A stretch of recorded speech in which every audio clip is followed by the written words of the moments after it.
What's up, guys? Firestorm Gaming here. I don't know if you guys have been watching NBA highlight reels, but the NBA is lit this year. It's been insane so far.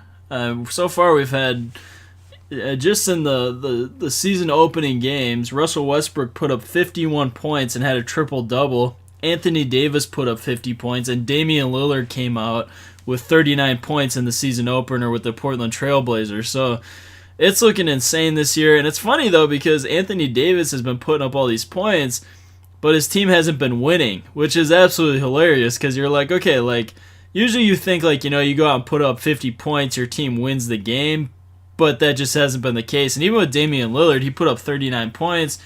It was still a close game. And same with Russell Westbrook. Russell Westbrook goes out, puts out 51 points, but it was down to the wire. So the NBA is super lit this year. You're going to see a lot of big performances from guys like Anthony Davis, guys like Damian Lillard, guys like Russell Westbrook. It's going to be really interesting between those three which one is going to be in the lead for the MVP award. Now, I'd say at this point, maybe top five guys for the MVP award would be, which some people have been saying like Charles Barkley's going on about how he thinks it's going to be LeBron James, but I don't think LeBron James is going to get the MVP award. He's already got MVP awards.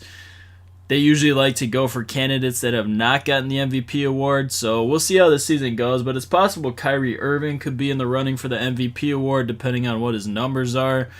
I don't think Kevin Durant's going to be in the conversation. I really don't think there's a lot of players that are going to be in the conversation. James Harden possibly, but I doubt it. So I think it's probably going to come down to Russell Westbrook, Damian Lillard, and Anthony Davis. So we'll see which one of those guys has the biggest numbers, which one of those guys is the most dominant, because whoever that is could realistically win the MVP award. So we'll see where things end up at the end of the season, but these guys are nuts, man. I mean, you start putting up 50 points in a game, that is insane. And we're not just talking about one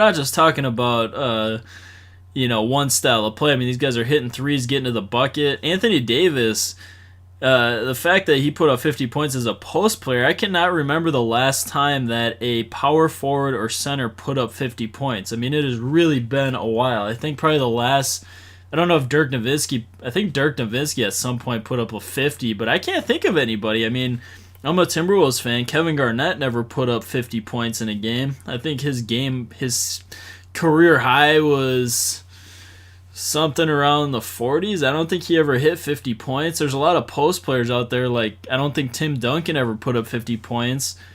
Maybe Shaq, Maybe Shaq was the last guy I can remember that put up that many points. It's hard to think of guys, though, that have actually put up that many points in a game as far as post players. So it's pretty crazy that he was able to put up those kinds of numbers. And it's interesting, too. Like, I really don't get, like if you're the opposing team and a guy's got 30 points and you're sitting there looking at the clock and it's like the third quarter, you think at that point you would start double teaming him and not letting him get the ball, or if it's Anthony Davis, you think you'd start roughing him up in the post a little bit, but apparently these guys just don't care. They just are like, whatever, we'll just let him go score 50 points.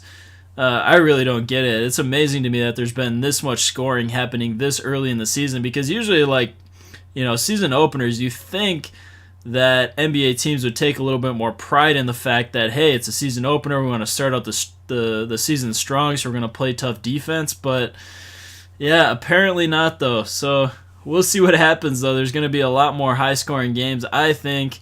Carmelo Anthony, he's always capable of going out for 50 points as well. So it's going to be an interesting year in the NBA. Lots of big shakeups. I love to see some teams like the Pelicans explode and come out and actually have a really solid season. They've been really good offensively, but their defense has been horrendous historically. And so they've got all this offensive talent, but no defense. So really love to see them pick it up on the defensive side, actually get they've been in the playoffs, but actually see them get in the playoffs and be competitive, maybe win a series in the playoffs and actually give some teams in the conference a hard time. But I guess we'll see what happens with the New Orleans Pelicans. Trailblazers, too, I'd love to see them have an explosive season with Damian Lillard. They were competitive in the playoffs, but they just had trouble with those better teams in the conference. So we'll see how it pans out, though, guys. There's going to be a lot more scoring going on in the NBA, so it's going to be a fun season to watch. But yeah, guys, thanks for watching. Feel free to subscribe, and we'll see you later.